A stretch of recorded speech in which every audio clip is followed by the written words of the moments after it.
ये कहानी एक ऐसे राजकुमार की है जिसे संसार मिला पर शांति नहीं मिली, जिसे ऐश्वर्य मिला पर अर्थ नहीं मिला।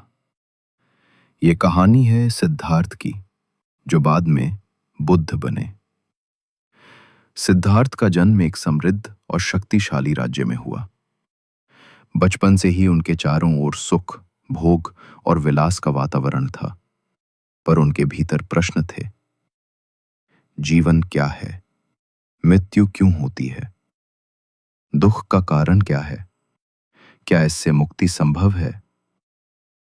एक दिन उन्होंने वृद्धावस्था, बीमारी, मृत्यु और एक साधु को देखा।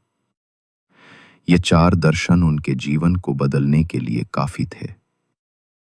उन्होंने संसार को छोड़ दिया, पत्नी, पुत्र, महल, सब कुछ त्याग दिया।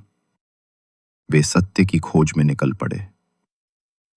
वर्षों की तपस्या, साधना और ध्यान के बाद उन्होंने बोध गया में एक पीपल वृक्ष के नीचे आत्मज्ञान प्राप्त किया। वहीं वे बुद्ध बने, जागे हुए। बुद्ध ने जो जाना वो केवल उनका निजी अनुभव नहीं रहा, बल्कि एक ऐसा मार्ग बन गया जो हर इंसान के लिए था। उन्होंने कोई धर्म या पूजा पद्धति नहीं दी। उन्होंने जीवन को समझने की एक प्रक्रिया दी। उनकी शिक्षाएं सीधी थीं। जीवन में दुख है, यह सत्य है। दुख का कारण है हमारी इच्छाएं, हमारा लोभ, हमारा मोह। दुख से मुक्ति संभव है, यह भी सत्य है। और ये मुक्ति एक मार्ग से संभव है, जिसे उन्होंने अष्टांगिक मार्ग कहा। ये मार्ग था सम्यक दृष्टि, सम्यक संकल्प, सम्यक वाणी, सम्यक कर्म, सम्यक आजीविका, सम्यक प्रयास, सम्यक स्मृति और सम्यक समाधि।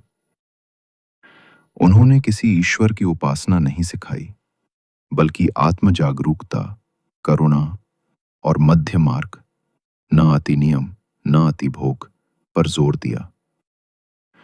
बुद्ध ने मानव मन को समझने का विज्ञान सिखाया। ध्यान और जागरूकता को उन्होंने जीवन के केंद्र में रखा। उनका कहना था, अपने लिए स्वयं दीपक बनो।